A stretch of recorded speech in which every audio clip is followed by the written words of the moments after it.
Entonces, hace 15 días, porque como tenemos la interrupción de cada 8 días,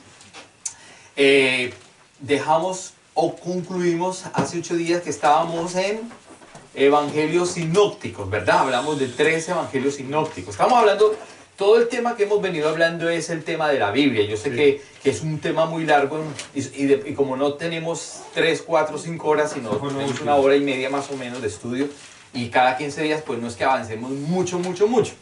Pero vamos poco a poco. Lo último que vimos fue Primera de Corintios 15:32. Primera de Corintios 15:32. ¿Lo puedes leer, por favor, Diego, si es tan amable? Eso fue lo último que vimos para reconectar. Primera de Corintios, capítulo número 15, verso 32. Para que me ayuden con la lectura algunos de ustedes. Y recuerden, estamos viendo todo el tema de la Biblia. ¿Qué contiene la Biblia? ¿Quién escribió la Biblia? ¿Quién inspiró la Biblia? Entonces son varios temas que lo vamos a seguir hablando y lo vamos a seguir machacando.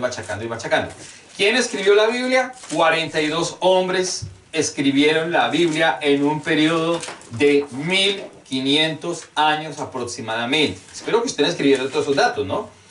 1500 años se escribió la Biblia por 42 hombres, todos ellos inspirados por el Espíritu Santo de Dios. 42 hombres aproximadamente, en diferentes periodos, con diferente cultura, con diferente formación académica, con etcétera. Eso fue, el libro fue escrito durante esos 1500 años y la Biblia pues no se contradice. Recuerde que la Biblia es una colección de libros que fueron todos inspirados por Dios y dentro de los cuales aparece o contiene la palabra de Dios. La Biblia contiene la palabra de Dios. Primera de Corintios, capítulo número 15, verso 32 o 45. Primera de Corintios, capítulo 15:32 tengo yo acá. 15:32. 15:32 dice: 15:32. como Sí. hombre batallé en Efeso contra fieras que me aprovechan. ¿Qué me aprovecha? Si los muertos no resucitan, comamos y bebamos, porque mañana moriremos. Ese texto no sé por qué salió, pero bueno, no importa. En el 45 Lea por favor el 45. dice: así también está escrito, fue hecho el primer hombre Adán, alma viviente, el postrer Adán, espíritu vivificante. Sí, fue hecho el primer Adán, hombre viviente o alma viviente. Alma viviente. Y el segundo Adán, que es Cristo, es espíritu vivificante. O sea, ese es cierto. El espíritu que vivifica nuestra alma, que es realmente Jesús, ese es el segundo Adán. Pero bueno, con relación a la palabra, todo el tema que estamos hablando es la palabra. Y estamos viendo los evangelios sinópticos. Dijimos que sinópticos es porque vieron desde un mismo punto de vista. Cada uno vio su punto de vista. Entonces ellos escribieron más o menos después de Jesús, escribieron 30, 60 y hasta 90 años después de la muerte de Jesús. Ellos escribieron los libros, empezaron a escribir los libros. En el año 90 ya más o menos estaban escritos casi todo el Nuevo Testamento prácticamente. Prácticamente ya en el año 90 después de Cristo estaban escritos casi ya todos los libros. Así que ellos, ¿qué hicieron? Escribir todos los sucesos que ocurrieron con relación a lo que hizo Jesucristo en ese periodo de popularidad. ¿Qué es el periodo de popularidad? El periodo de popularidad son 3 años de ministerio de Jesús. Esos son los 3 años que Él estuvo en la tierra prácticamente, del año 30 al año 33. Ese son el tiempo o el año de popularidad. ¿Por qué popularidad? Precisamente porque ahí fue cuando se hizo a conocer Jesús, y lo que es mejor aún, lo que dio a conocer fue que el Evangelio, las palabras del Padre y la vida del Padre, la palabra del Padre. Él fue el que dio a conocer al Padre. Entonces, el año de popularidad, durante esos 3 años, o el tiempo de popularidad, pues los apóstoles, todos ellos vivieron vivieron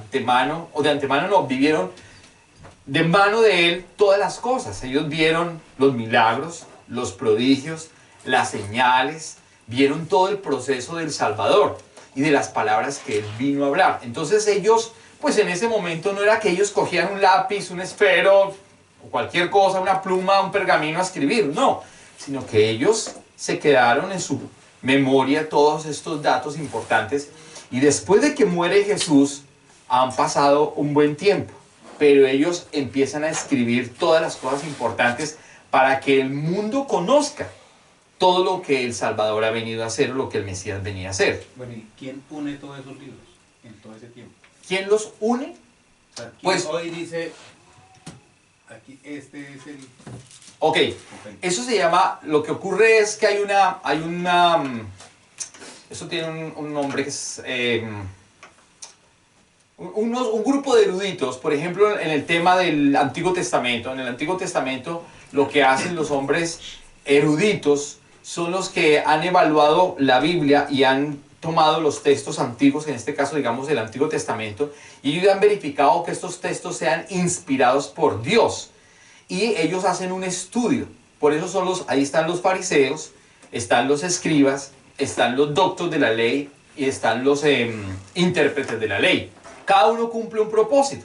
Entonces, en el Antiguo Testamento los fariseos cumplían la ley, pero los que escribían eran los escribas. De ahí viene la palabra escribas, porque ellos eran los que escribían la palabra y la tenían organizada, y ellos unían obviamente los libros, y tenían que había un canon, gracias. El canon, la palabra canon significa caña de medir, canon. Sin ese canon, pues no hay nada que hacer para saber qué es la palabra. El canon significa vara de medir. Eso significa canon. Vara de medir o caña de medir. Entonces esa vara de medir o de medición lo que hace eran los eruditos, pero eso ya se ve en bibliografía, que es otro tema que lo vamos a explicar, porque yo voy a hablar sobre los textos. Voy a hablar sobre los textos antiguos, voy a hablar algo de paleografía, que de hecho lo que hicimos fue un paneo hace tiempo, hablamos de la paleografía. ¿Qué es la paleografía?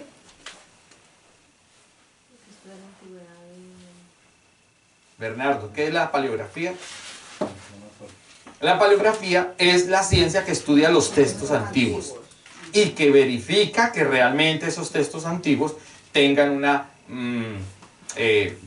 seguridad, que tengan de dónde vienen, de qué año, de qué es el autor, exactamente. Entonces, eso es lo que hacen. ¿Qué hace el canon? El canon, pues obviamente, son personas que han venido y conocen las escrituras, y ellos lo que han hecho es mirar si esas escrituras son inspiradas por el Espíritu Santo de Dios. Si esas palabras vienen a hablar lo que realmente ha hablado Dios. Y eso, cuando Jesús viene aquí a la tierra, ya el Antiguo Testamento en su totalidad estaba escrito. Es que eso es lo importante, que quiero que lo entiendan, porque es que no vayan a confundirse, que es que el Antiguo Testamento se escribió después de Jesús. Cuando Jesús viene a la tierra, desde Génesis hasta Malaquías ya estaba completamente escrita la palabra. Y el mismo Jesús avaló todo el canon, independientemente que los eruditos de ese tiempo lo hayan ya avalado, que en este caso estamos hablando de los escribas, ¿ya? De ese concilio, había un concilio de escribas, un concilio de gente docta, un concilio judío de las leyes judías, de los libros judíos, hebraicos, para verificar si esto era realmente cierto. ¿Concerniente a quién? Al Mesías, que estaba implícito en la ley y en los profetas, para saber cuándo iba a venir. De hecho, todavía lo están esperando, pero ellos ya lo habían, ¿qué? Evaluado, lo habían calificado, lo habían verificado y ya estaba completo. Cuando Jesús viene, ¿Jesús qué hace todo el tiempo? ¿Citar qué? Las Escrituras. Entonces es lo que hace. Jesús va a la sinagoga, dice, como era su costumbre. Eso dice completamente, como era su costumbre. La costumbre de Jesús era ir ¿a dónde? A la sinagoga. Y en la sinagoga abría el rollo o los rollos, y ahí empezaba él a enseñar con la edad tan pequeña que él tenía inicialmente, que era de 12 años. Y quedaban asombrados de su sabiduría. ¿Qué hizo Jesús? Avalar todas las escrituras. O sea, él también hizo parte de alguna manera del canon. Lo que él dijo es, todo lo que estoy leyendo es verdad, está escrito y se ha cumplido hoy. ¿En quién? En mí. Por eso la gente empezó a verlo de una manera que no era decir, pero este tipo no es lo que hemos venido hablando. Este tipo es un hijo de un carpintero, común y corriente. Por como ellos esperaban realmente un Dios grande, un Dios gigantesco, un Dios con guerra, que los quitara del yugo romano, del yugo inclusive de los griegos, los babilónicos, de todos los imperios que los conquistaron a ellos, pero en este caso era Roma los que le estaban apretando pues todo el tiempo. Entonces se da cuenta, ¿qué hace Jesús? Avalar ¿qué? Las escrituras. Ya estaba todo escrito. Él cita a Isaías. Lo más interesante, si usted se da cuenta, en la Biblia católica pues aparecen unos libros que son los libros deuterocanónicos. ¿Se da cuenta la palabra canónico? Deutero, ¿qué significa deutero? Fuera de. Deutero está fuera. Cuando le dicen hay un parto fuera del útero. Extrauterino, deuterocanónico. Entonces, deuterocanónico, lo que está diciendo Jesús es que Él está avalando todas las escrituras. Él está diciendo, hoy se han cumplido las escrituras. Y la Iglesia Católica ha colocado estos libros más que se llaman los deuterocanónicos o apócrifos. Quiere decir que no entraron dentro del canon, ¿qué? Judío. Esto es paleografía, esto es bibliografía, esto no es el tema que hemos venido hablando, pero para traerlo a colación. Entonces, por eso los libros, si usted lee, por ejemplo, el libro de Tobí, ¿usted alguna vez ha leído el libro de Tobí en la Biblia católica? No.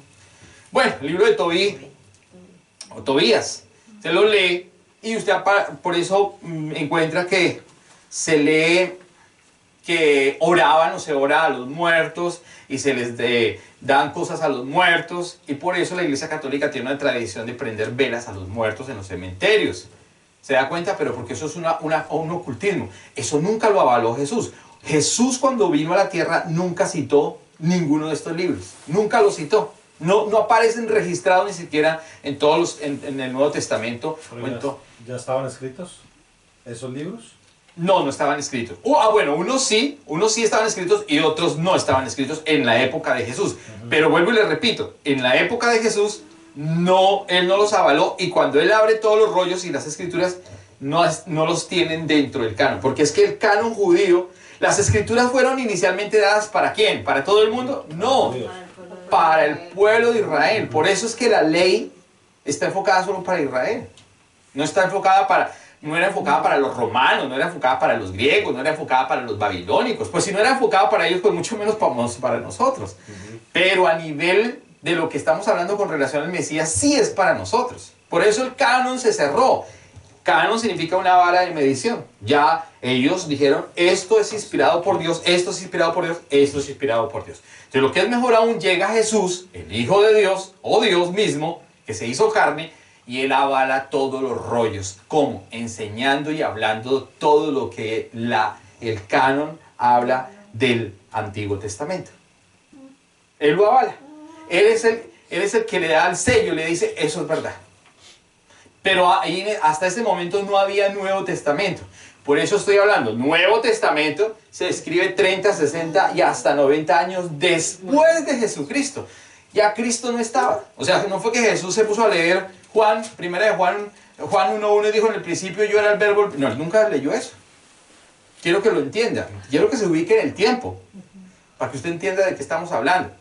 Me hago entender, o sea, las escrituras ya estaban dadas cuando vino Jesucristo, pero el Nuevo Testamento no. Ahora, el Nuevo Testamento también sufrió un canon, una vara de medición.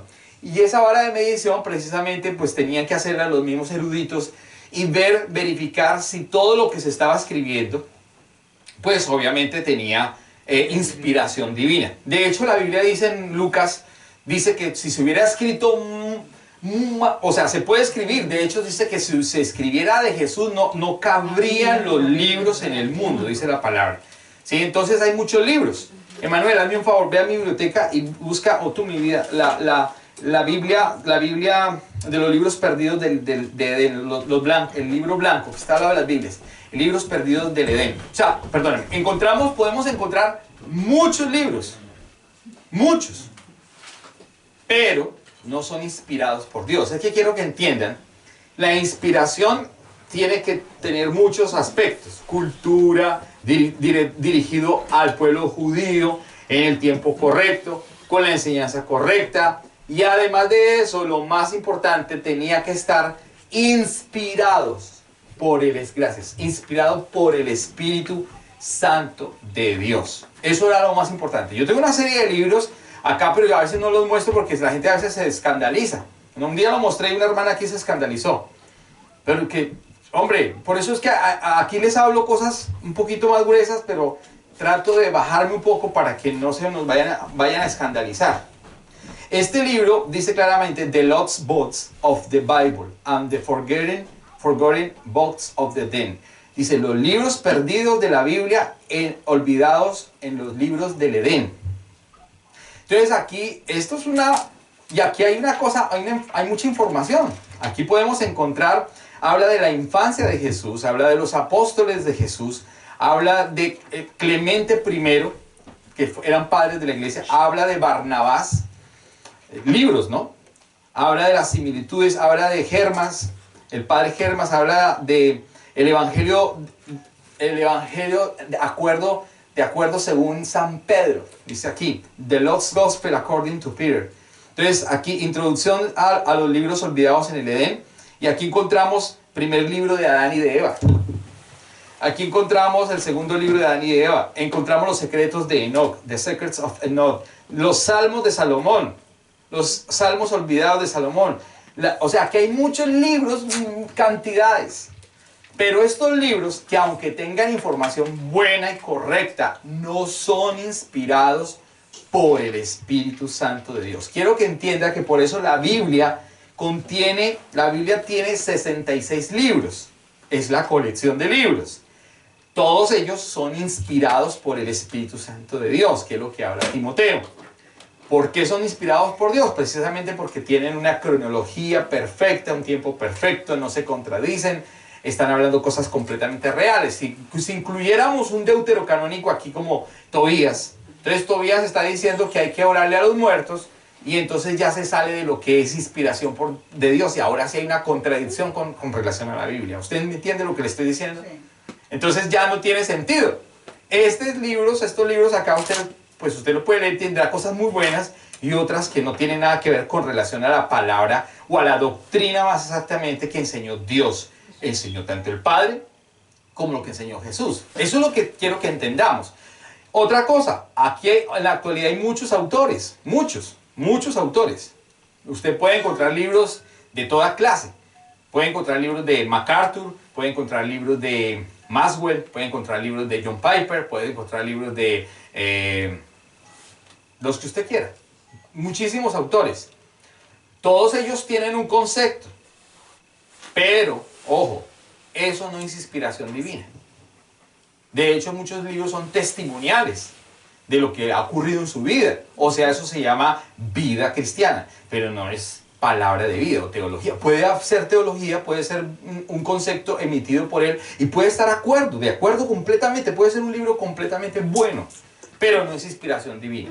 Eso es lo que quiero que entendamos. Este libro puede tener mucha información, pero no necesariamente tiene que ser un libro inspirado por el Espíritu Santo. De ahí lo importante del canon. Entonces el canon es fue un concilio de hombres, todos ellos cristianos, doctos obviamente, que tenían que conocer si eso era verdad. En el Antiguo Testamento no había problema porque el mismo Jesús lo avaló. Ya en el Nuevo Testamento, pues ya vienen los 27 libros del Nuevo Testamento que son avalados obviamente también por un canon de gente docta que saben que es realmente inspiración divina. Y obviamente tiene unos tiempos. Están los de la patrística, que ellos son los padres de la iglesia, como Clemente I, que aparece inclusive en nuestros libros. Está Erasmo, hay muchos, después de Pablo vienen los padres de la iglesia, pero se llama la patrística. Es otro periodo de la iglesia, que la iglesia tiene varios periodos. Para ser más exactos son 6 periodos, pero hoy no estamos hablando de historia de la iglesia. ¿Sí me hago entender? Entonces podemos aquí yo puedo hablar aquí de historia de la iglesia, el primer periodo de la iglesia, que sería la iglesia ¿qué? Cristiana. Primitiva. Entonces tenemos que empezar a hablar de lo que es la iglesia primitiva, cómo es la iglesia primitiva. Hay otra iglesia que es la iglesia del siglo XIV. ¿Cómo le llamamos a ese periodo? El periodo de la iglesia del oscurantismo. Entonces, cada periodo hay que saberlo explicar. En este momento, ¿qué periodo vivimos? Moderno. La iglesia contemporánea o moderna. Entonces, tenemos que saber dónde estamos, pero eso es historia de la iglesia. Eso es otro tema. Y bibliografía es otro tema. Y quién avaló los libros, pues tiene que ver con todo lo que es la bibliografía, que son los concilios, etcétera, etcétera. ¿Preguntas? Sí. Al lugar, porque estamos en otra enseñanza, pero nos podemos ir a esto. Cuando hablemos de historia de la iglesia, pues hablaremos de historia de la iglesia y hablaremos de la paleografía. De hecho, hemos tocado algunos apartes, como lo que hemos hablado de la ciencia en el siglo XVIII y XIX, que aparece la arqueología, que nos ayuda precisamente a saber todos estos temas. Y la Biblia y la paleografía, que nos avala también los textos antiguos. ¿Sí? Por decir algo, otro tema. ¿Cómo si se cree? Eso es lo chistoso. ¿Cómo si se cree a los libros escritos con relación a la guerra de las Galias? ¿Cuándo ocurrió la guerra de las Galias? ¿Y cuántas copias hay acerca de la guerra de las Galias? ¿Y cómo no se cree a los textos nuevos del Nuevo Testamento como Mateo, Juan, Marcos, Lucas, los libros de los Hechos? ¿Y cuántas copias hay de estos libros? ¿Cuántas copias podría haber? ¿Cuántas copias, por ejemplo, hay del Evangelio de Juan?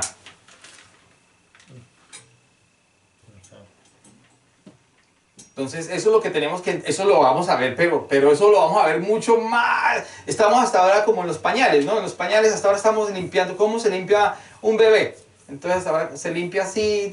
Eso es lo que hasta ahora estamos haciendo eso. Entonces, no podemos pasar hasta allá porque, pues, nos desviamos de cierta manera, nos volvemos muy doctos en el tema intelectual, pero tenemos que ir como más al tema de la Biblia, de lo que él está hablando, para luego sí hablar los otros temas. Pero está bien las preguntas. Lo que quiero es que tengamos claro que más o menos de dónde viene la palabra, más o menos digo, porque es un paneo. Porque si habláramos, vuelvo y repito, de un solo tema, y habláramos solamente de que vamos a enfocarnos solamente en el Nuevo Testamento, en Pentateuco, 5 libros nomás, 5 libros, que son los 5 primeros libros de la Biblia, el Pentateuco. Entonces ahí nos demoraríamos 4 años. Solamente Evangelio de Juan, haciendo un paneo, nos demoraríamos 1 año y medio. En Lucas, ¿cuánto lleva usted en la iglesia, Diego? 1 año. ¿Y qué libro estamos viendo en ese año? Lucas.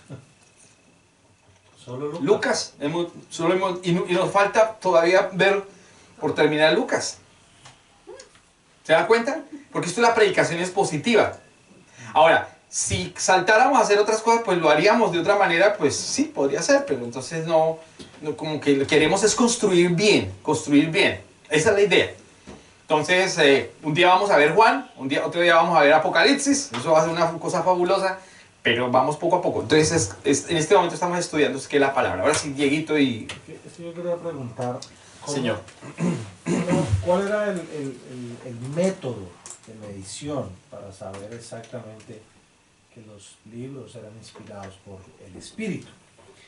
Porque, o sea, es claro que sí está inspirado por el Espíritu, pero ¿cómo sabían ellos? O sea, ¿cómo los eruditos sabían exactamente y determinar de esa manera tan exacta y tan precisa que este libro era realmente inspirado? O sea, esto es verdad. Claro. ¿Cómo hacían ellos? Por ejemplo, Jesús, obviamente lo hizo porque pues, él era el dueño del conocimiento, pero ellos ¿cómo lo hacían? O sea, ¿había algún tipo de medición o...? Para empezar, pues obviamente entiéndase bien acuérdense lo que les he venido enseñando, que sin esto no podemos pues comprender de alguna manera la palabra. Está un canon, lógico. Sí. Acuérdense que para Dios primero ha hablado ¿a quién? A Moisés. Okay. Porque antes de Moisés no hay escritura. Es que quiero que entienda ese aspecto. Esa es la primera. Sí, me entendés, sí. La Biblia es un concepto de fe, pero la Biblia es un concepto de fe sostenible en la fe misma y en la palabra de Él. Quiero que entienda eso. Porque tampoco es una fe así. No estamos hablando de esa fe estúpida. Perdónenme la expresión. No estamos hablando de esa fe. Estamos hablando de una fe inteligente. ¿Inteligente desde dónde? Desde la misma palabra del Señor. Pero la Biblia dice que para creer en Dios también se debe tener fe. Porque si no, entonces usted nunca ha visto a Dios, pero usted tiene fe. Porque si no, estaríamos perdiendo el tiempo acá. Tiene que haber fe. ¿Qué es lo que hace Dios? Pues Dios primero llama a Moisés y a Moisés le muestra, ya le hemos hablado, el pasado. Sí. Para que le muestre el pasado, pues Moisés lo que hace es ver todo lo que el Señor le ha mostrado acerca de quién. Primero de Adán y de Eva, de los comienzos, de cuándo comenzó. En el principio creó Dios los cielos y la tierra. Moisés no dijo, venga Señor, ¿y cómo los creó? Pues si los dijo, por mi palabra. Por mi palabra fueron hechos los cielos, por mi palabra fue hecha la tierra. Moisés no me está diciendo a mí que hubo dinosaurios, ni la era cuaternaria, ni la polinoceica. No me habla de ninguna de esas eras. Él está escribiendo lo importante y lo que el Señor le dijo que escribiera. Hubo un hombre llamado Adán y este hombre llamado Adán la embarró. Sí. Le dice Dios. Perdió la vida espiritual. Pero antes de Adán yo había colocado un hombre y había colocado una mujer. Y esa mujer y ese hombre, yo les dije 5 cosas: crezcan, multipliquen, sojuzguen, sometan, coman lo que quieran, hagan lo que quieran y multiplíquense. Ya, lo saco de ahí, pongo a un hombre, él dice que él ve todo, luego dice que este hombre falló al mandamiento que Dios le dijo: no comerás de este árbol, porque si usted come de ese árbol, va a morir. ¿Y no va a morir qué? Físicamente, sino espiritualmente, porque Moisés se da cuenta que dice, pero Señor, no se murió. 930 años pasan y todavía Adán sigue viviendo. O sea, no se murió físicamente, ahí no se murió instantáneamente. Era una muerte, ¿qué? Espiritual. Entonces todo le está mostrando toda la problemática a Moisés para que Moisés pueda escribir. Le muestra además todo lo que la promesa con relación a Abraham. Esa es la línea del tiempo. Sin esa línea del tiempo, pues no hay nada que hacer. Entonces viene Dios le muestra a Moisés también todo lo de Abraham. Y con relación a la promesa que se le dio ¿a quién? A Abraham. Porque Abraham era un hombre que tenía un corazón bueno. Y en él iba a venir ¿qué? El Mesías, por la línea genealógica. Acuérdense lo que vimos de Mateo capítulo 1. Que Mateo está citando ¿qué? La línea del Mesías, el árbol genealógico. Entonces, todo esto es, Moisés ve hacia el pasado, lo hemos hablado. Pero los profetas ven hacia el futuro. Porque los profetas ven hacia el futuro. Entonces, algo interesante. Si lo que los profetas vieron hacia el futuro se cumplió en el Mesías, entonces lo que vio Moisés también es cierto con relación al pasado. ¿Sí me hago entender? Porque usted puede decir, bueno, pues sí, de lo que escribieron los profetas, pues se cumplió y Jesús vino. Jesús realmente murió. Pero ahora usted cómo sabe que sí murió y que sí vino. Entonces usted también tiene que ver otra parte. ¿Cuál? La que escribieron ¿quiénes? Los apóstoles. La que escribieron ¿quiénes? Los padres de la iglesia.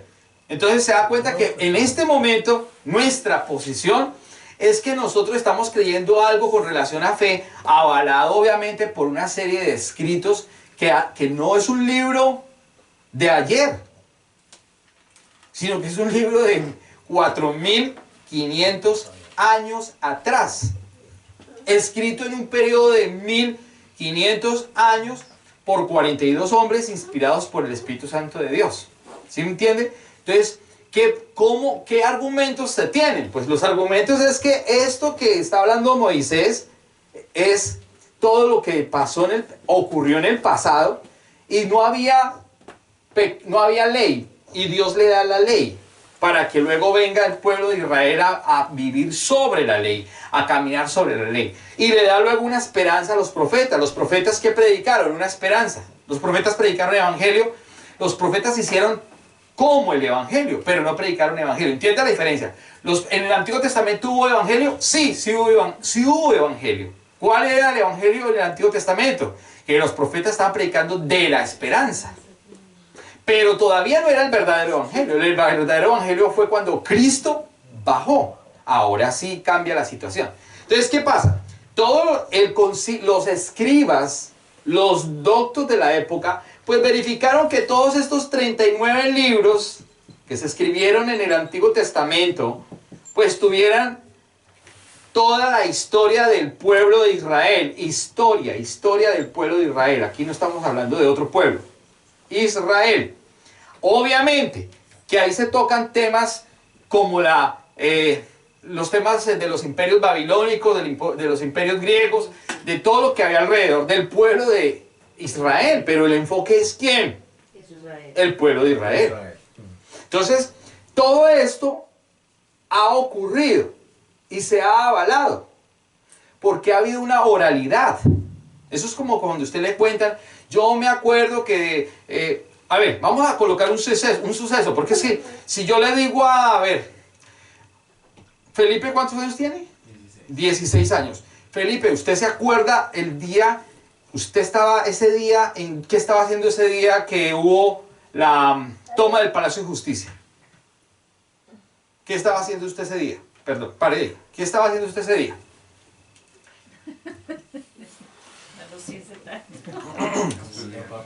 ¿Cuántos años tenía usted? No había nacido. ¿Se da cuenta? Pongo a colación nomás este ejemplo. Él no había nacido. Entonces yo le voy a preguntar un evento que sucede. ¿Hace cuánto sucedió el Palacio de Justicia? Es que quiero que entienda esa parte. O sea, estamos hablando de ¿cuántos años? ¿Cuántos años? 85, 90, 30. 33 años. Correcto. ¿Se da cuenta? Entonces, 32 fue la cosa. No, 85, sí. Palacio de Justicia fue en el 86, 85. Sí, entre el 80 y el 86. Vale un momentico. Entonces, ¿qué ocurre? ¿Qué ocurre? Que él no existió. No existía. Pero entonces, pregunto, ¿por qué él no existió? ¿El evento del Palacio de Justicia no existió? Sí, sucedió. Porque yo no existí, entonces Moisés no existió. Sí, quiero que entienda el concepto de la inspiración divina y el canon y el aval de los libros antiguos. Por eso la paleografía, por eso es tan importante que entendamos. Que ustedes me están diciendo de dónde. Claro, la paleografía, porque es la paleografía, pero hay unos eruditos, hay unos doctos y hay unas personas que han reunido todos los libros y han escrito. Y eso no es como estas Biblias y estos libros que tenemos en la actualidad, sino eran unos rollos, y cada vez que se cometía un error, los rollos eran destruidos, no eran borrados. Era tanta la fidelidad del texto para que no se contaminara, era destruido. Es más, quiero que entienda algo. Los escribas en la ley tenían tan claro esto, que ellos inclusive para escribir la palabra tenían que lavarse las manos muchas veces.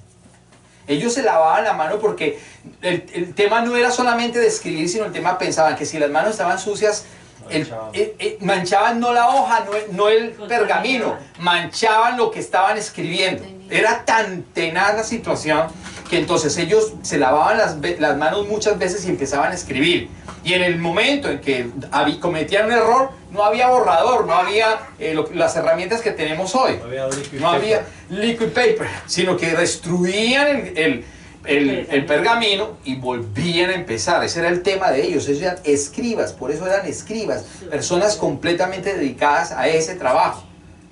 Y habían los doctos de la ley, los doctores de la ley. En este caso Pablo era un doctor de la ley que verificaba que eso que estaba escribiendo había sido dado ¿a quién?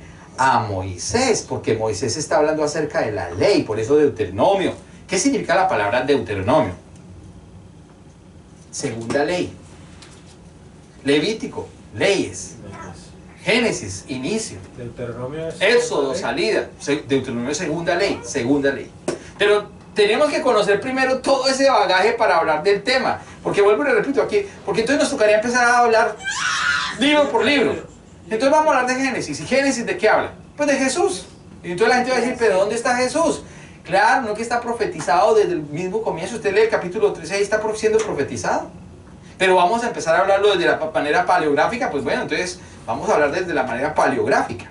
Pero entonces tenemos que hacer una serie de cosas para verificar y nos volveríamos entonces como Emmanuel Kant del siglo XVI, XVII, XVIII, para hacer la crítica textual literaria.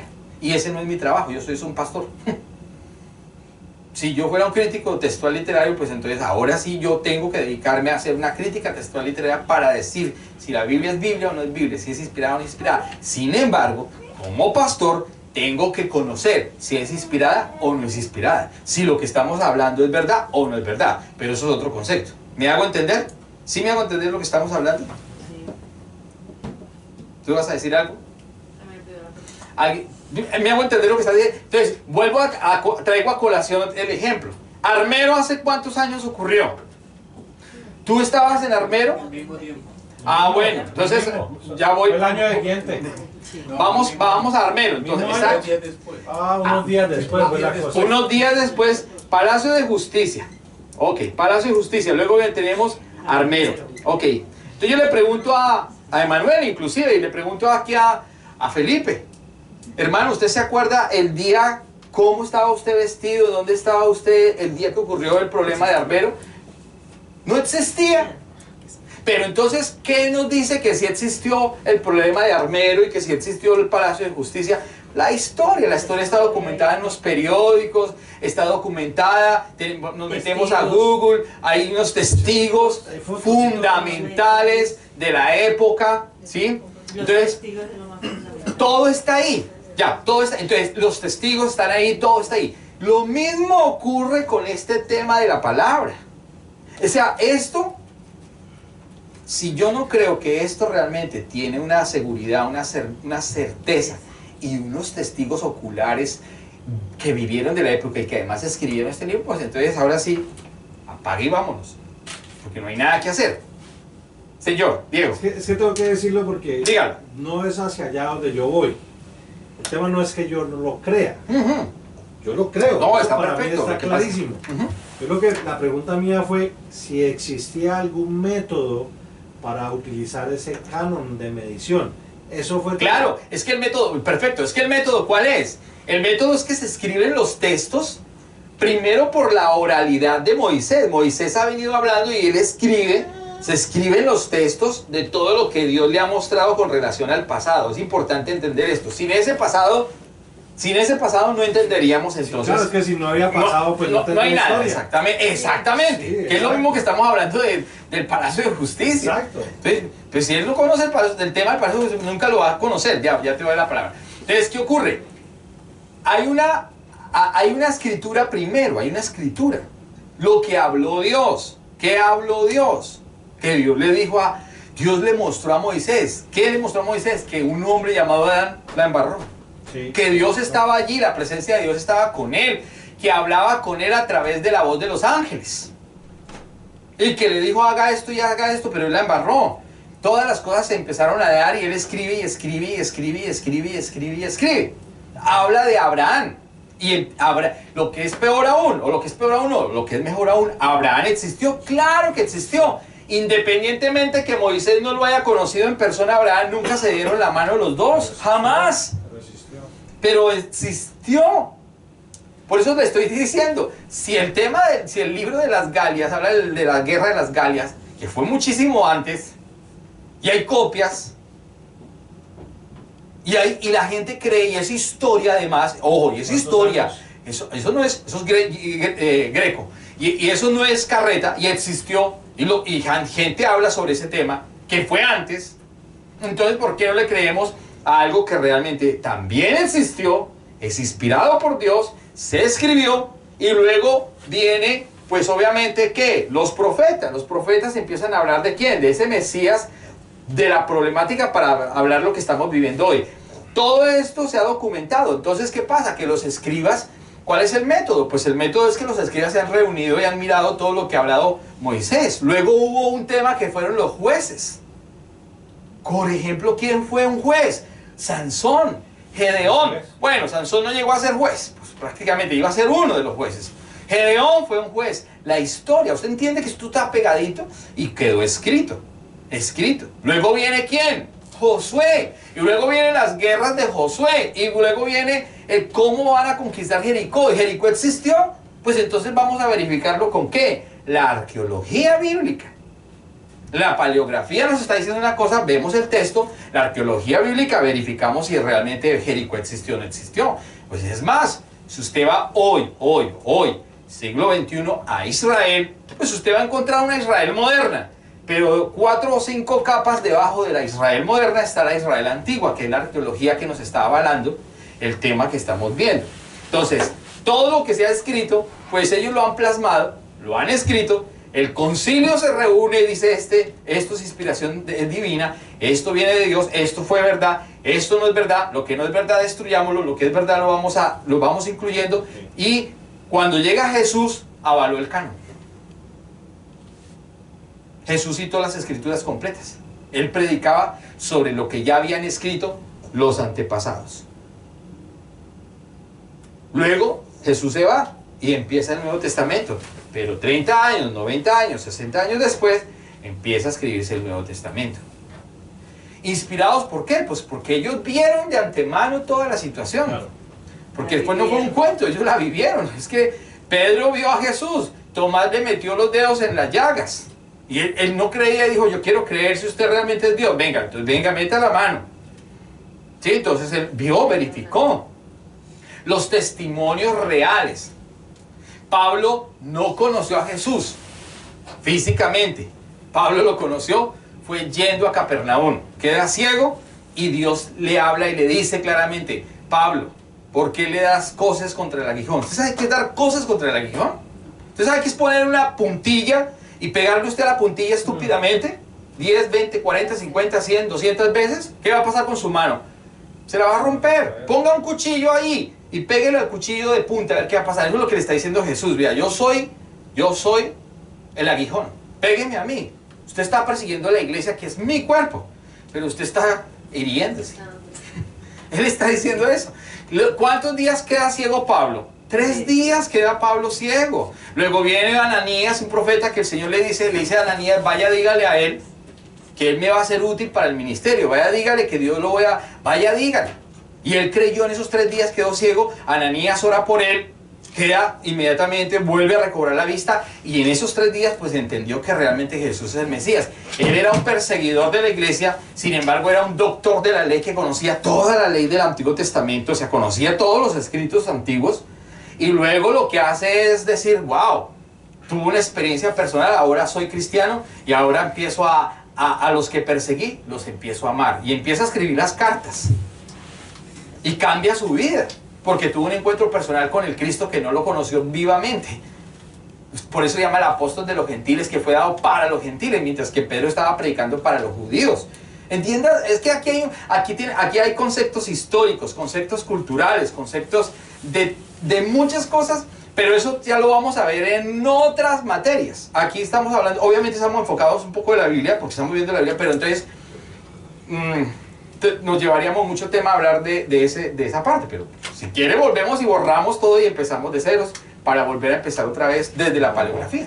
Y la paleografía pues duramos 1 año y medio. No porque el profesor eres tú. No, porque lo que yo quiero es que pues, para que tengamos claridad de las cosas, para que todos sepamos, ¿no?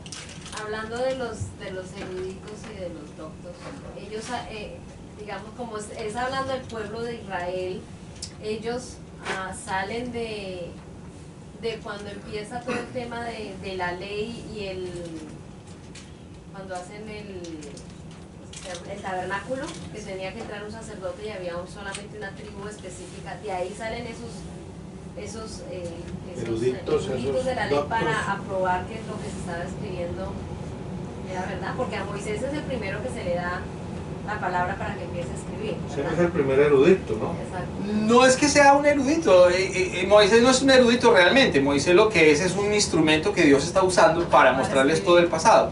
Lo que pasa es que, claro, obviamente todavía no había... Porque como es del pueblo de Israel y digamos que lo que tenía que estar, digamos la clave, por decirlo así, era que había una promesa y era un Mesías para el pueblo de Israel. Claro, es que antes por eso... Sí, la vara de medir era que estuviera esa promesa. Claro, es que antes de Abraham no había absolutamente nada. Entendamos algo. No hablara de él. Antes de claro. Esa promesa. Es que antes de Abraham no había nada. Antes de Moisés, pues no había nada en el sentido escritural. Era una... Acuérdense, es que si no conocen, mire, si usted no lee la Biblia, no es muy difícil.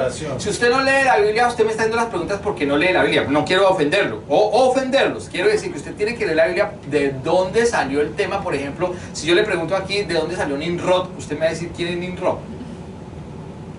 Para que entendamos, si yo le digo de dónde salieron los idiomas Usted me va a decir, pues sí, los idiomas ahora sí se va a acordar de Babel, porque alguien, pero ahora le pregunto, ¿de dónde salió la Torre de Babel? Es que el solo hecho que usted hable español y estemos en un país que es anglosajón, usted ya entiende que esto que le estoy hablando no es carreta. Y porque la Torre de Babel, ¿hace cuánto que ocurrió? Enfocado a los 33 años que estamos hablando del evento del Palacio de Justicia, que no es carreta, sino que es verdad, que él lo desconoce porque no estaba, pero nosotros sí lo conocemos. Entonces, porque él no estaba, ¿no es verdad? Sí, es verdad. Entonces lo mismo ocurre. Le voy a dar un ejemplo de que la Torre de Babel existió y de que los idiomas fueron dados por el mismo Dios. Entonces estamos hablando un idioma español que es romance y vivimos en un país anglosajón que se habla inglés. ¿Quién inventó los idiomas?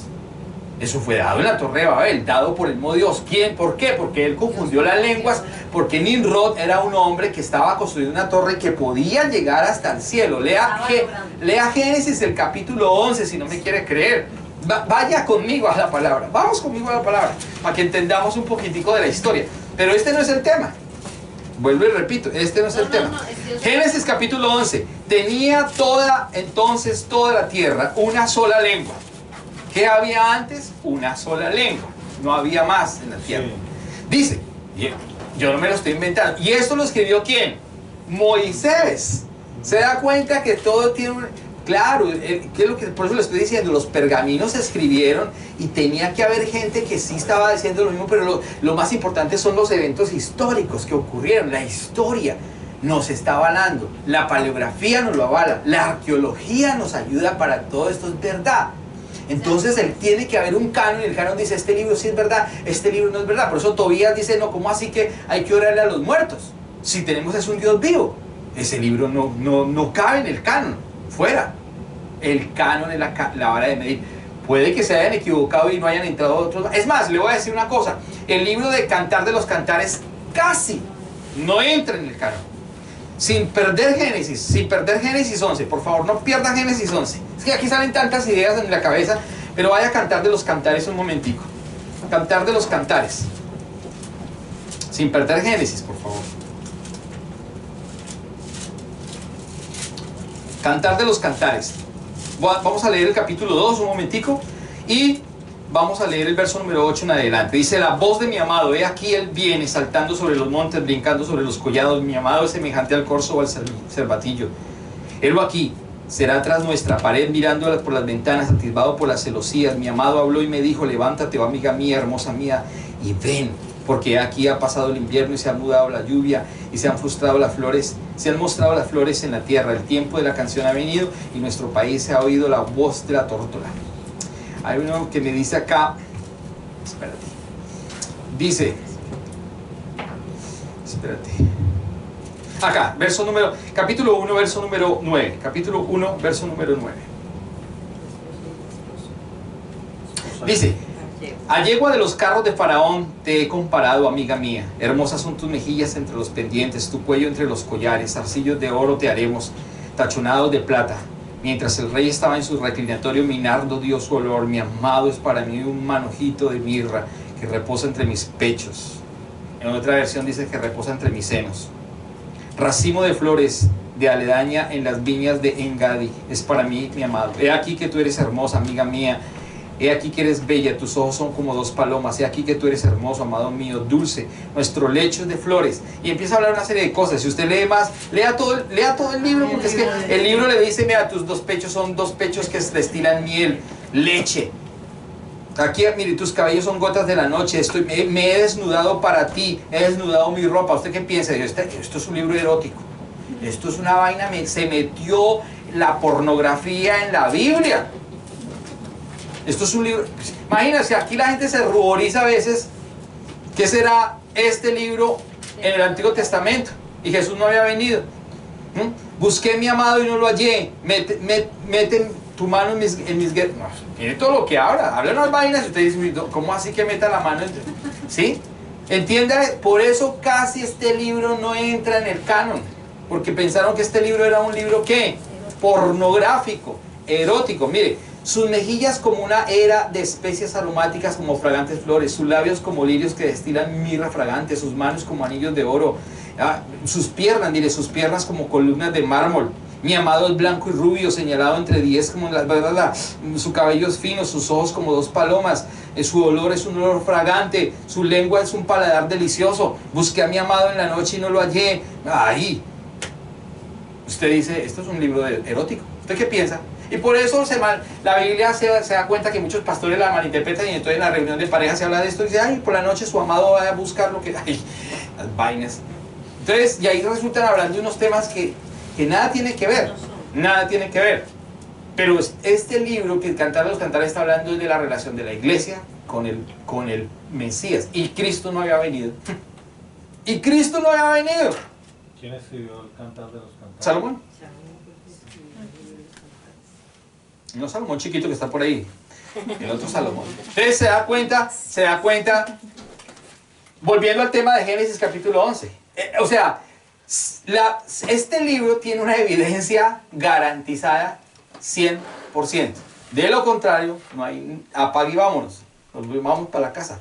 De lo contrario me vuelvo arquitecto, ingeniero, otra cosa hago. Porque no tiene sentido hablar de algo que no es verdad. Y lo que es peor aún, no tiene sentido hablar de alguien que nunca existió. Que nunca vino y que nunca murió. Que eso es lo que hablan los ateos, los gnósticos. Entonces mire, Génesis 11 entonces habla de ese problema de la torre. Vuelva a Génesis capítulo 11. Tenía entonces toda la tierra una sola lengua y unas mismas palabras. Y aconteció que cuando salieron del oriente hallaron una llanura en la tierra de Sinar y se establecieron allí y se dijeron unos a otros, vamos, hagamos ladrillo y cosámoslo con fuego. Y les sirvió de ladrillo en fuego en lugar de piedra y en asfalto en lugar de mezcla. Y dijeron, vamos, edifiquémonos una ciudad y una torre cuyo cúspide llegue al cielo y hagamos un nombre por si fuéramos esparcidos sobre la faz de toda la tierra. Y descendió Jehová, o Yahvé, o el Eterno, o el Salvador, o Dios, para ver la ciudad y la torre. Si usted no abre los ojos espirituales, ¿usted qué piensa? ¿Que Jehová descendió en persona? No, su merced, que Él envió ¿qué? Ángeles, entienda bien. Cuando Él dice descendió es la acción de, pero ¿qué envió Él? Sus poderes. Es que cuando el presidente de una nación dice, vamos a la guerra, pregunto, ¿Él va a ir? No, él desde su despacho llama a la gente y dice, bueno, ponga 3 barcos en tal parte, 4, eso es lo que Él hace, da una orden, pero no es que Él va, se quita el vestido ya de paño en la oficina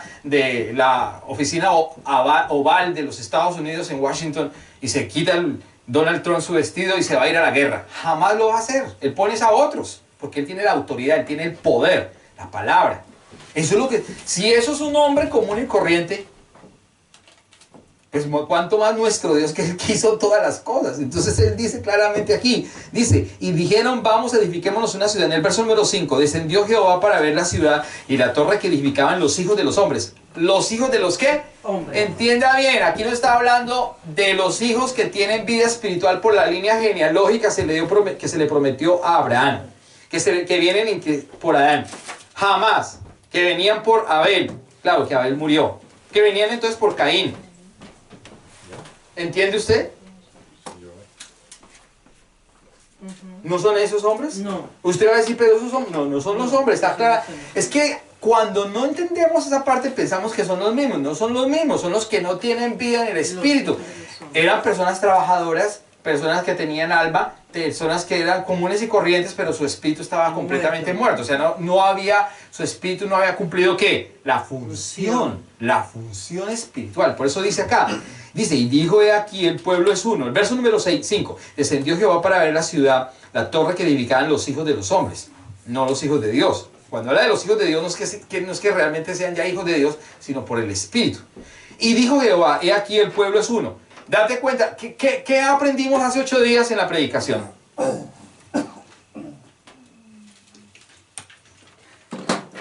Que los hijos de la luz son tontos, pero que los hijos de las tinieblas son ciertos, son sagaces. ¿Qué está diciendo aquí Génesis? Esto no es nuevo. Los hijos de los hombres son pilos. Mire, los hijos de la luz estaban allá haciendo otras cosas, y los hijos que no son de la luz, que no tenían vida en el espíritu, tenían una claridad, eran uno solo. Dijeron, vamos a edificar, vamos a unirnos, y nadie se dividió. Pero usted hable con los cristianos, se dividen todos. Bueno, hay división por la palabra, que eso hay que hacer apologética, no me va a malinterpretar tampoco. Entonces, si María, no, tiene que ser apologética. Eso es otra cosa diferente. Pero lo que está diciendo acá, mire, estamos hablando de lo que vimos hace 8 días inclusive. Lo que pasa es que en una predicación uno puede citar 100 versículos porque nos demoraríamos 10 horas. Si nomás con una se cansan. ¿Qué será yo predicando todos los versículos que me hablen del tema?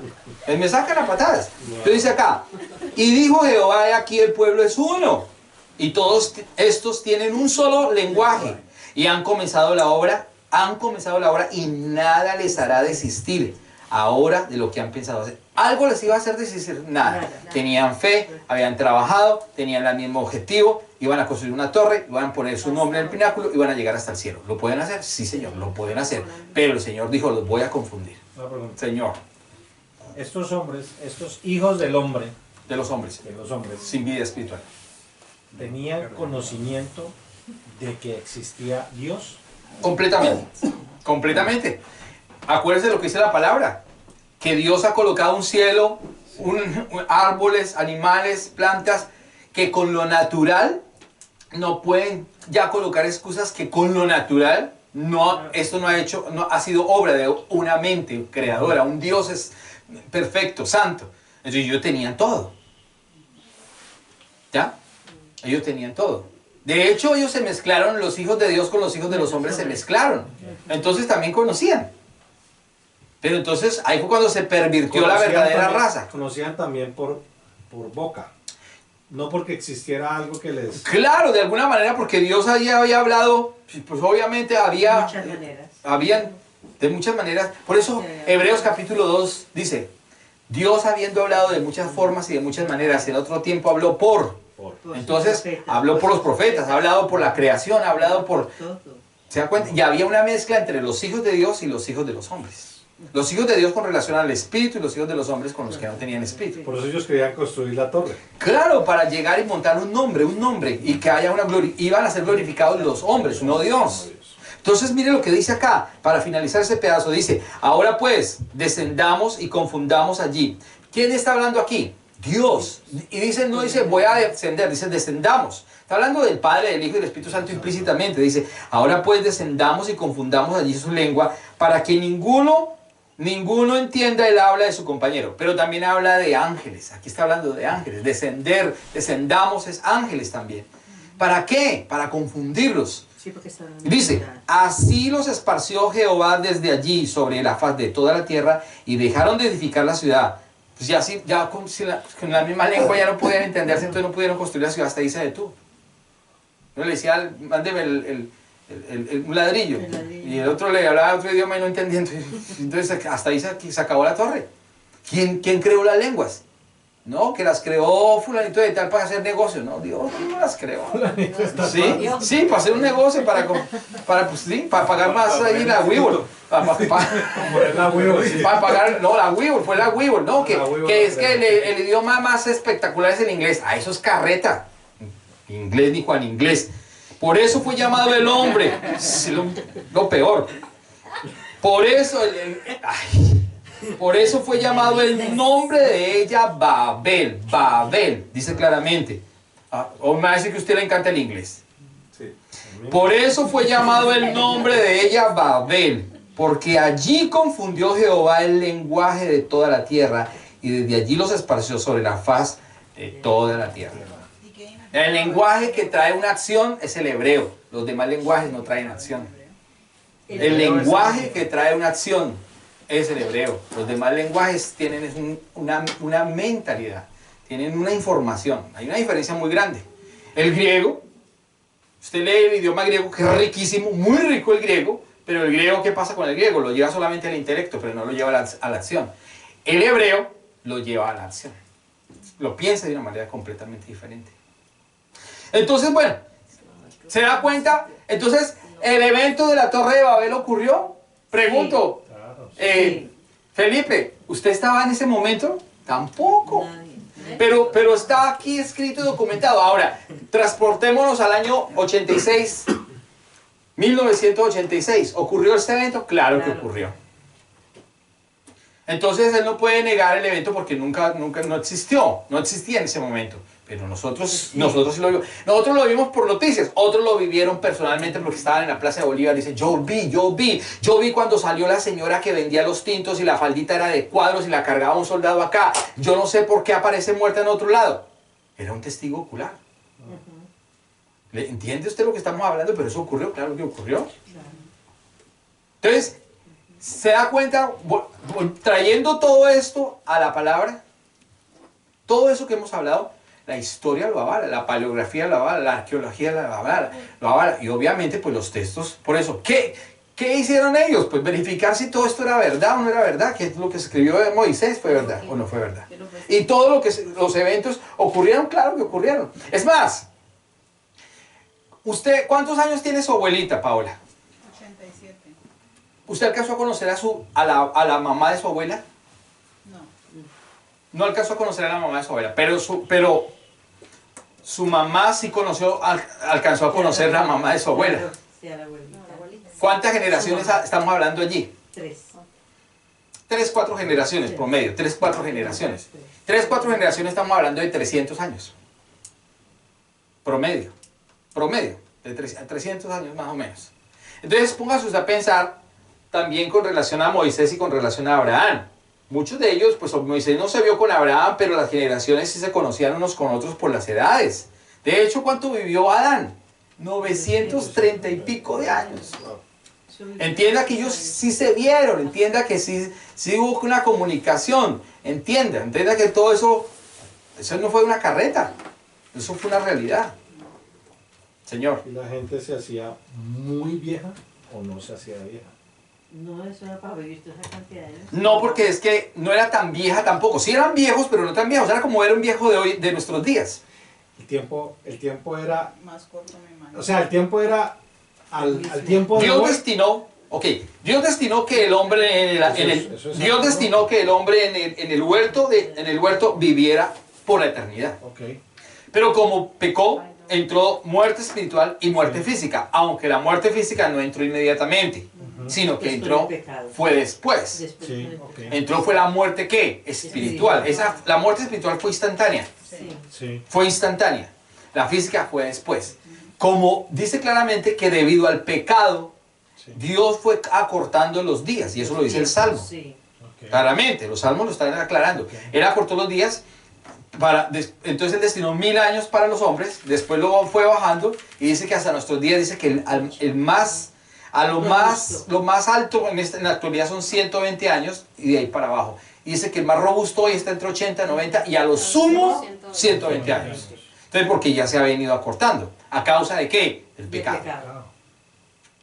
Pero el hombre fue creado para la eternidad. Sin embargo, sí somos eternos en cuanto al espíritu. Okay. Eso es otra historia.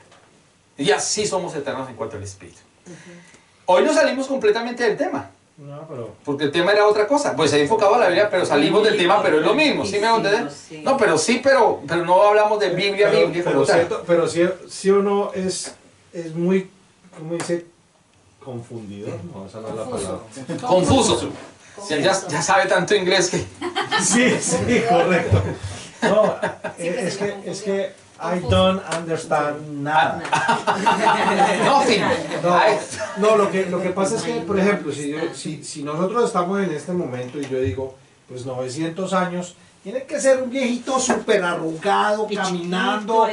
Pero no era así. No era así. No era así. Obviamente era un anciano, pero no pues era una persona mayor. 900 años. Era una época diferente. Sí, era una época época diferente. El Señor le da una vitalidad diferente.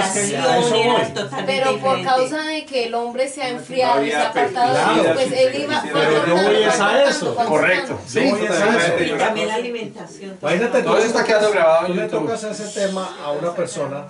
Sí, ok, tú le tocas ese tema a una persona que no conoce y que no sabe absolutamente nada y obviamente va a decir, no, pero eso no es posible. Correcto, pero por eso vuelvo al tema.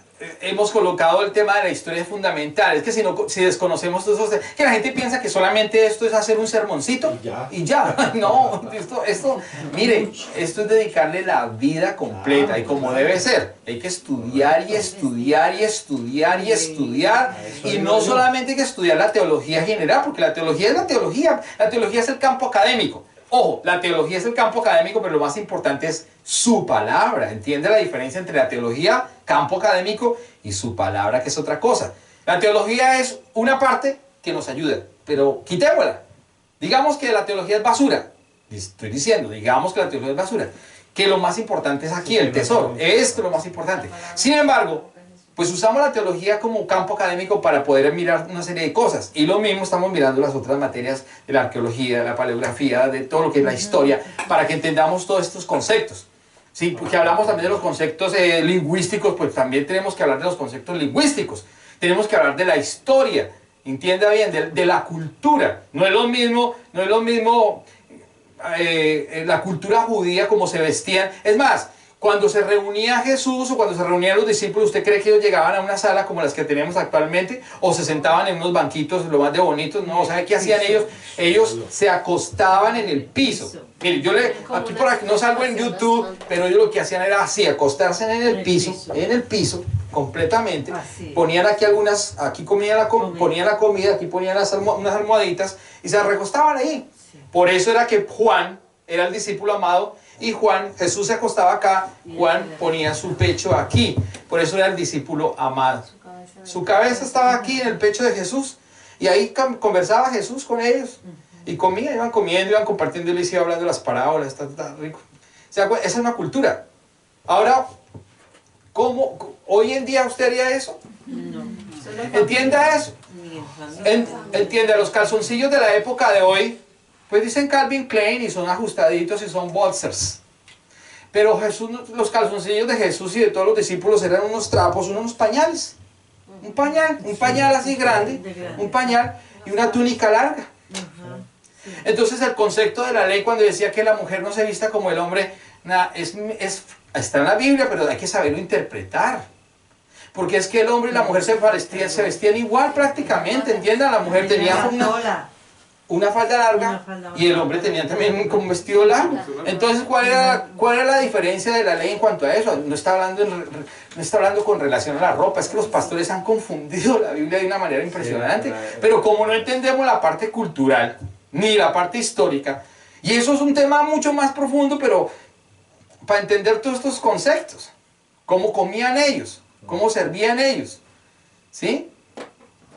El mismo imperio romano, los babilónicos. Entonces, a traerlo a los días de hoy, pues la cosa cambia completamente. Estamos en esa época eran papiros. Aquí usted tiene la hoja y usted la puede romper las veces que quiera. Usted puede borrar. En esa época no. ¿Entiende la diferencia? Pero el tema que existió, claro que existió. Que ocurrió, claro que ocurrió. Que la historia está documentada, claro que está documentada. Que hay copias, miles y miles y miles de copias. Por eso los textos sagrados del Qumran. Por eso el texto más importante hay un arqueólogo importante, John, se me olvida el nombre, encontró el texto completo del Evangelio de Juan. ¿Usted entiende eso? ¿El primer texto? El contexto. No, el texto completo. No, el completo no, un trozo del texto del texto de Juan de ese año, con toda la original, con todas las de la ley. Ay, se me olvida el nombre de él.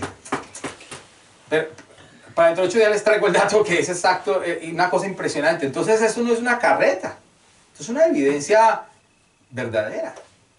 Y además no solamente la evidencia, eso en cuanto a la evidencia histórica y cultural y científica, pero lo que estamos viviendo es la vida del Espíritu. Si esto no fuera así, pues nuestras vidas no hubieran sido cambiadas, su vida no sería cambiada, no tendríamos la certeza y la seguridad de que Jesús es Dios, pero Él vive en nosotros, nosotros somos el templo del Espíritu Santo.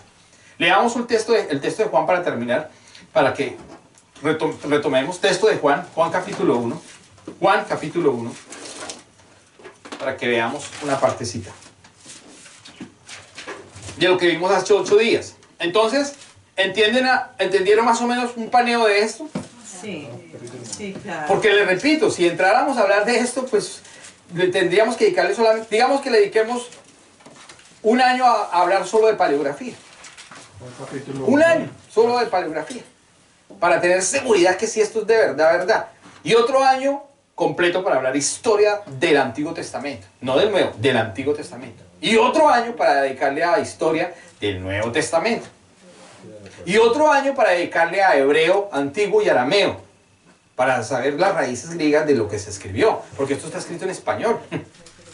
¿Se da cuenta? Para poder tener más seguridad. Pero entonces se nos va la vida. Se nos va la vida y no terminamos de hablar de lo que tenemos que hablar. Que claro, todo es importante.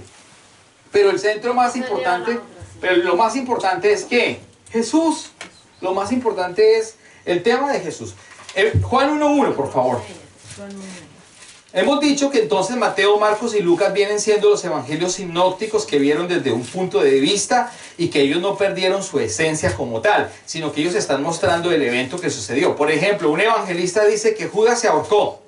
El otro evangelista dice no. Pues no es que dice no. El otro dice que ocurrió el evento, pero él está diciendo que se fue de cara, que se ahorcó, perdón, que se cayó y que se le salieron las tripas, que se le salieron todos los intestinos. El evento ocurrió. Uno lo ve desde un punto de vista, el otro lo ve desde otro punto de vista, pero el evento como tal ocurrió, claro que ocurrió. Si hubieran sido igualitos, entonces serían ¿qué? Copias. Copias, pero todos pidieron diferente. Por eso se llama sinóptico. Sinóptico, ¿qué significa?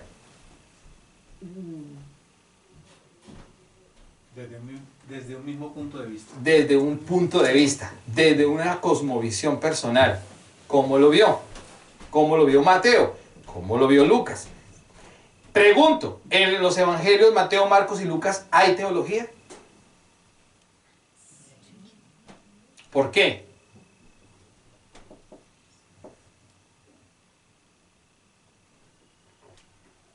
¿Por qué hay teología? Porque ya ellos, o sea, conocían el Antiguo Testamento. Pero, ¿qué es teología? El estudio de Dios. Correcto, el estudio de Dios. Entonces, en el Evangelio de Marcos, Mateo y Lucas habla sobre la profundidad de Dios, sobre Dios. No, ahí no habla. ¿Habla sobre qué? Sobre los eventos que ocurrieron con relación al Mesías, pero no está hablando de la teología. Juan es el único que habla de Pero de Jesús. los eventos que ocurrieron con el Mesías, y el Mesías era Dios, ¿no está hablando sobre Dios? Eventos. Pero una cosa son eventos y otra cosa es la vida, la personalidad de Jesús. Son dos cosas diferentes. Yo puedo decir, Bernardo pintó esa pared. Eso es un evento de él. Un evento que él pero ya al decir, Bernardo tiene 45 años, es alto, colombiano, costeño, le encanta la... Está hablando directamente. Estoy hablando de la vida de él. Y eso se llama lo que él es, lo que él representa. Entonces Mateo, Marcos y Lucas no hablan de Jesús así. Mateo, Marcos y Lucas están hablando de los eventos que hizo Jesús. Pero no está hablando de la profundidad de Jesús. Juan es el evangelio prolífero en la revelación con relación al Mesías.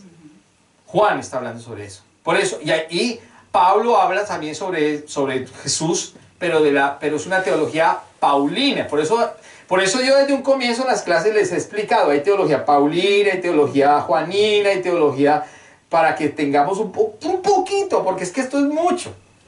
Pero por lo menos un poquitico, y ya me acordé, o sea, la teología juanina es la teología que habla acerca de Jesús, es la teología apostólica. Yo nunca mencioné teología de Mateo, ni nunca teología de Marcos, ni nunca teología de Juan, porque no existe teología en estos evangelios. Son evangelio que habla acerca de Jesús, pero en cuanto a los eventos que realizó Jesús. Y cosas de Jesús, pero en su totalidad están hablando de la profundidad. Por eso leamos Juan capítulo 1, verso 1. Juan 1:1. Leámoslo. Que lo leímos hace 8 días, pero quiero que lo volvamos a leer hasta el 18 para entender cada aspecto. Miren lo que está diciendo. En el principio era el verbo, y el verbo era con Dios, y el verbo era Dios. Este era en el principio con Dios. Todas las cosas por él fueron hechas, y sin él nada de lo que ha sido hecho fue hecho. En él estaba la vida, y la vida era la luz de los hombres. La luz en las tinieblas resplandece, y las tinieblas no prevalecieron contra ella. Hubo un hombre enviado de Dios, el cual se llamaba Juan. Este vino por testimonio para que diese testimonio de la luz, a fin de que todos creyesen por él. No era él la luz, sino para que diese testimonio de la luz, aquella luz verdadera que alumbra a todo hombre, y venía a este mundo. En el mundo estaba, y el mundo por él fue hecho. Pero el mundo no lo conoció. A los suyos vino, y los suyos no lo recibieron. Mas a todos los que le recibieron, a los que creen en su nombre, se les dio la potestad de ser hechos hijos de Dios, los cuales no son engendrados de sangre, ni de voluntad de carne, ni de voluntad de varón, sino de Dios. Y aquel Verbo fue hecho carne y habitó entre nosotros, y vimos su gloria, gloria como del unigénito del Padre, lleno de gracia y de verdad.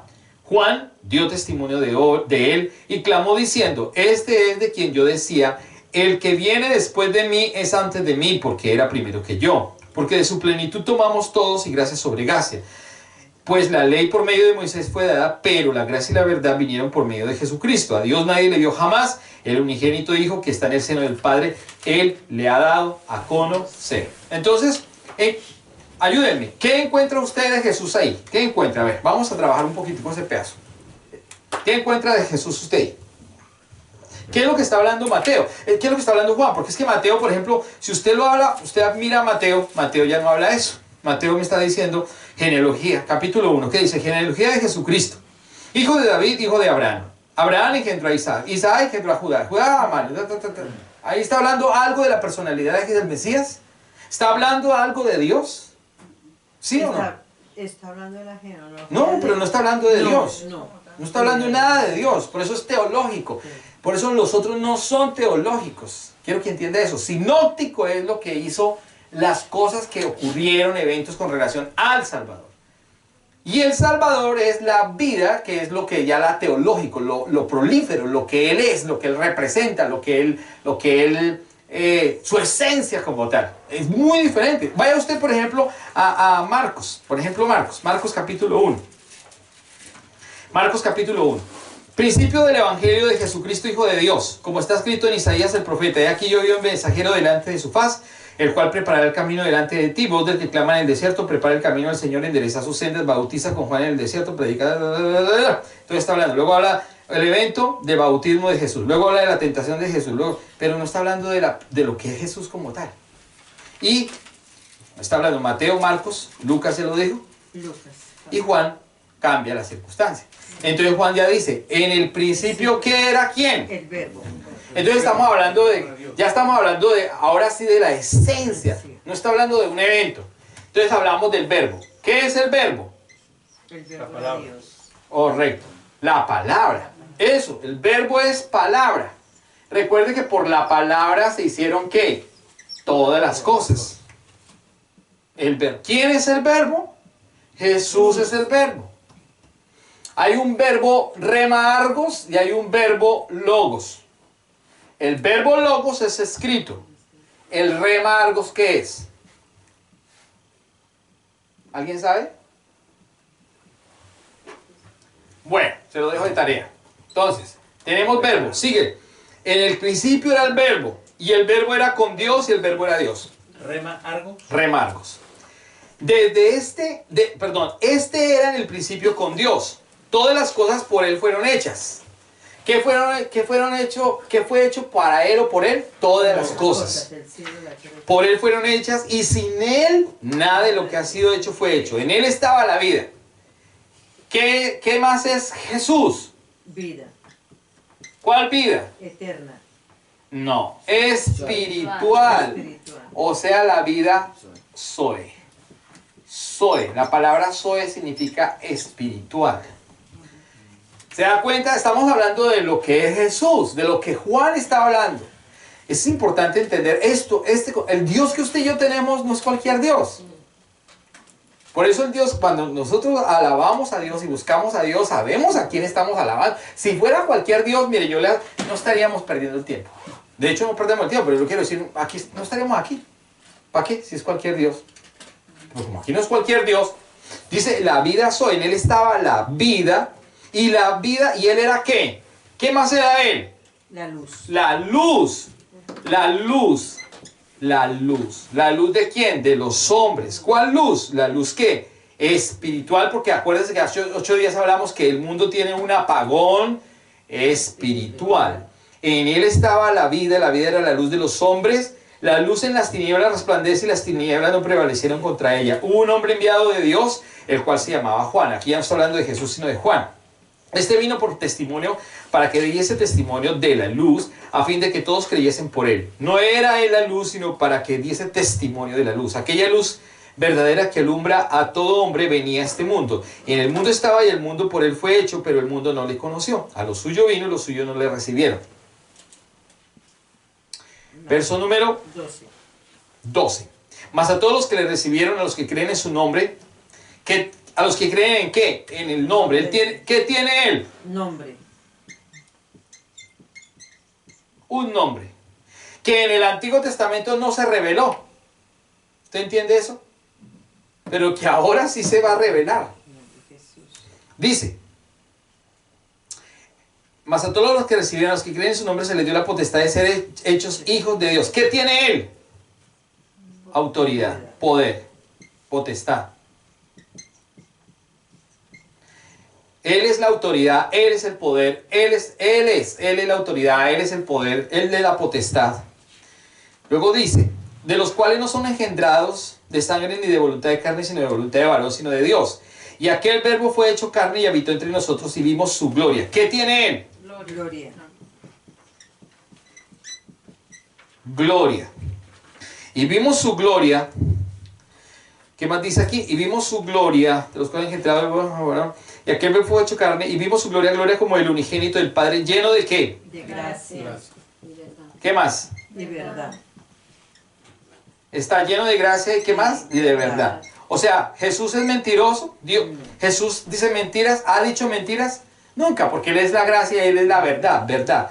Lleno de gracia, dice claramente, y de verdad. Lleno de gracia y de verdad. Juan dio testimonio de Él y clamó diciendo: este es de quien yo decía, el que viene después de mí es antes de mí, porque era primero que yo. Porque de su plenitud tomamos todos y gracia sobre gracia. ¿Qué tiene Él? Gracia. Plenitud. Plenitud. O sea, Él es el ¿qué? Él es el pleroma. Una persona que no tiene relación con Jesús, por eso vive ansiosa, busca trabajo, quiere llenarse con dinero, con sexo, con orgías, con lo que usted quiera, porque nada lo sacia.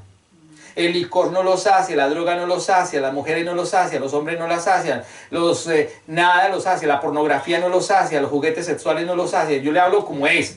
No lo sacia ni lo va a saciar jamás, la droga no lo va a saciar. Lo prueba y eso le va a quedar gustando y se vuelve una adicción, pero por un momento siente un gozo de 5 segundos, 10 segundos, 5 minutos, pero no lo sacia, porque el único que sacia completamente es Él. Por eso él es el pleroma, plenitud, pleroma.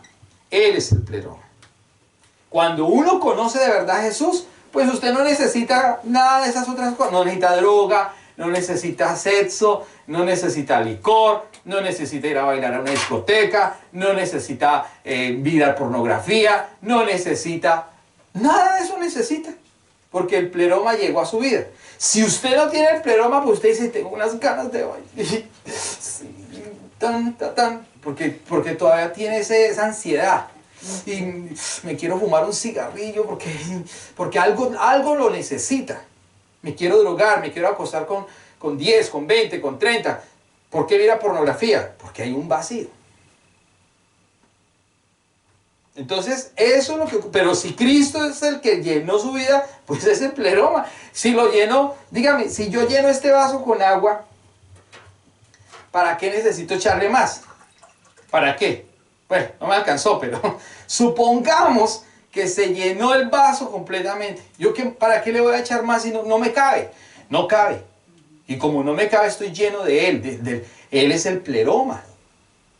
Él habita dentro de vasos de barro. Si yo no lo tengo, no me interesa, no tengo relación, Él no es mi pleroma, por eso estoy vacío. Y si estoy vacío, necesito unas cosas externas para llenarme por 5 minutos. Pero su fin es fin de muerte. ¿Entiende lo que le estoy diciendo? Entonces, eso es lo que está hablando Juan. ¿Se da cuenta de la diferencia de Mateo, Marcos y Lucas? Mateo, Marcos y Lucas están hablando de eventos importantes. Claro que son importantes. Estamos viendo Lucas los domingos y son una cosa extraordinaria. Imagínense cuando lleguemos a Juan. Si con Lucas estamos asombrados de cada enseñanza cada día. ¿Cómo será cuando lleguemos a Juan de hablar de lo que es Él, la esencia del Dios eterno? Entonces, finaliza diciendo, dice el verso número 16. porque de su plenitud tomamos todos y gracia sobre gracia. Ya hablamos de gracia. Pues la ley por medio de Moisés fue dada, pero la gracia y la verdad, ya dijimos que tiene gracia y tiene verdad, vinieron por medio de Jesucristo. A Dios nadie le vio jamás, el unigénito Hijo que está en el seno del Padre le ha dado a conocer. De eso usted cuenta todos los aspectos de lo que está hablando el apóstol Juan. Esto se llama teología apostólica o teología juanina. Esto es lo que está hablando, de esto es lo que hablamos. Por eso un predicador se enfoca en esto. No se está enfocando en prosperidad, ni en 4 maneras para ser feliz, ni en principios de unas cosas para tener una buena familia, ¿no? Porque esos son temas externos. Porque si yo tengo la plenitud, puedo tener un hogar feliz. No perfecto, pero sí feliz. ¿Sí o no? Si yo tengo a Cristo, pero si yo volteo la enseñanza y hablo primero que hay que amar más a los hijos, que hay que darle a todos los hijos, que la esposa es linda, que no sé qué, que el hogar, pues yo estoy hablando de una cosa humanista. Pero no estoy hablando del que me da la plenitud para que ese hogar se vuelva un hogar bueno. Entonces, dése cuenta la diferencia con los demás evangelios. Los sinópticos, ya sintetizando, los sinópticos hablan de los eventos que ocurrieron con relación a Jesús. Juan habla de lo que es Jesús como tal, de lo que es Jesús como Dios, de todo lo que Él representa, el verbo, la vida, luz, tiene un nombre, tiene autoridad, es la gloria, es la gracia, es la verdad, es la plenitud, es el pleroma. Imagínese eso. O sea, entonces cuando empezamos a ver Juan, y esto es el mapa conceptual, el 1 al 18 es el mapa conceptual, es la hoja de ruta de todo el evangelio. Entonces cuando usted empieza a leer Juan, empieza a entender una serie de cosas. Claro, también hay unos eventos que están sucediendo allí. Pero por ejemplo usted va a leer el verso 29 en adelante, dice el Cordero de Dios. ¿Quién es el Cordero de Dios? ¿Sí? Habla de los primeros discípulos que fueron impactados. Habla de las bodas del Cordero. Pero cuando empiezan a hablar todas estas cosas, tiene una profundidad. No es solamente un evento, es una profundidad con relación a todo lo que ocurrió. El que viene de arriba, dice Juan, por ejemplo en el capítulo número 3. El que viene de arriba. El mismo Jesús dice, ustedes son de abajo, yo soy de arriba. Sí. Pero para entender un concepto, ¿qué? Espiritual. ¿Ok? Quedamos aquí. Amén. Es que dentro de 8 días vamos a continuar. Sé que se desvió un poquitico el tema. Digo un poquitico porque se ha enfocado a Biblia, obviamente, pero es para verlo de otra manera en otra clase para explicar bien lo que es bibliografía, paleografía, arqueología bíblica. Que es un tema ya más... un poquito más, digamos que científico, ¿sí? Entonces, pero estamos enfocados en todo esto, qué es la Biblia, qué contiene la Biblia, cuáles son las palabras de Jesús, qué no es la palabra de Jesús, eso es importante. Vamos a orar y vamos a darle gracias a Dios.